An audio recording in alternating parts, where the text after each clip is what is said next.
தமிழக அரசியலில் அடுத்த சில மாதங்களில் மிகப்பெரிய மாற்றத்தை ஏற்படுத்தக்கூடிய வகையில் அண்ணாமலை தனது புதிய அரசியல் இயக்கத்திற்கான பணிகளை தீவிரப்படுத்தி வருவதாக தகவல்கள் வெளியாகியுள்ளன. கட்சியின் பெயர், கொடி, சின்னம் உள்ளிட்ட முக்கிய அம்சங்கள் குறித்து இறுதிக்கட்ட ஆலோசனைகள் முடிவடைந்துள்ளதாக கூறப்படுகிறது. அரசியல் களத்தில் அதிகாரப்பூர்வ அறிவிப்பு வெளியாகும் முன்பே அமைப்பு ரீதியான பணிகளில் அண்ணாமலை முழு கவனம் செலுத்தி வருவதாக அவரது ஆதரவாளர்கள் தெரிவிக்கின்றனர். குறிப்பாக தமிழகத்தின் மக்கள் தொகையும் வாக்காளர் எண்ணிக்கையும் கடந்த சில ஆண்டுகளில் கணிசமாக உயர்ந்துள்ள நிலையில் தற்போதைய அரசியல் கட்சிகளின் நிர்வாக கட்டமைப்பு போதுமானதாக இல்லை என்ற கருத்தை அண்ணாமலை முன்வைத்திருப்பதாக கூறப்படுகிறது. ஒரு மாவட்டத்திற்கு ஒரே ஒரு மாவட்ட செயலாளர் என்ற நடைமுறை காரணமாக கட்சியின் செயல்பாடுகள் மக்களை முழுமையாக சென்றடைவதில் சிரமம் இருப்பதாக அவர் கருதுவதாக தகவல் வெளியாகியுள்ளது. இதன் காரணமாக முற்றிலும் புதிய நிர்வாக மாதிரியை உருவாக்க அண்ணாமலை முடிவு செய்துள்ளதாக கூறப்படுகிறது. அதன்படி 2 சட்டமன்ற தொகுதிகளுக்கு ஒரு மாவட்ட செயலாளர் என்ற அடிப்படையில் மாநிலம் முழுவதும் சுமார் 117 மாவட்ட செயலாளர்களை நியமிக்க திட்டமிடப்பட்டுள்ளதாக தகவல்கள் தெரிவிக்கின்றன.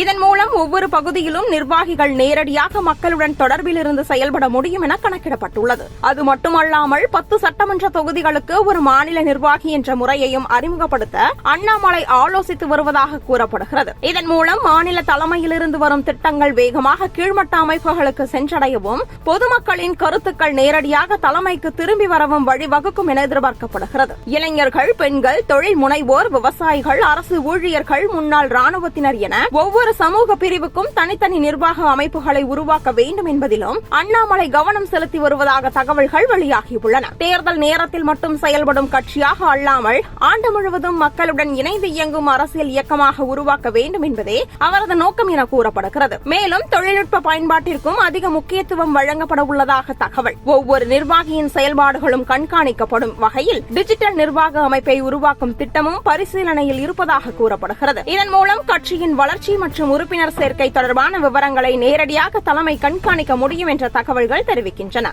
அரசியல் இயக்கத்தை அதிகாரப்பூர்வமாக தொடங்குவதற்கு முன்பே கட்சியின் எதிர்கால கூட்டமைப்பு எப்படி இருக்க வேண்டும், எந்தெந்த மாற்றங்கள் தேவை, மக்களை வேகமாக எவ்வாறு சென்றடைவது போன்ற விஷயங்களில் அண்ணாமலை விரிவான ஆய்வுகளை மேற்கொண்டு வருவதாக அவரது நெருங்கிய வட்டாரங்கள் கூறுகின்றன. தமிழக அரசியலில் இதுவரை இல்லாத வகையிலான நிர்வாக அமைப்பை உருவாக்கும் முயற்சியாக இது பார்க்கப்படுகிறது. அண்ணாமலை தனது புதிய அரசியல் பயணத்தை எப்போது அதிகாரப்பூர்வமாக அறிவிப்பார் என்ற எதிர்பார்ப்பு நாளுக்கு நாள் அதிகரித்து வரும் நிலையில் கட்சி அறிவிப்புக்கு முன்பே அமைப்பு ரீதியான இந்த திட்டங்கள் அரசியல் வட்டாரங்களில் பரபரப்பை ஏற்படுத்தியுள்ளன. அறிவிப்பு வெளியான பிறகு இந்த புதிய நிர்வாக மாதிரி தமிழக அரசியலில் எந்த அளவிற்கு தாக்கத்தை ஏற்படுத்தும் என்பது அனைவரின் கவனத்தையும் ஈர்த்துள்ளது.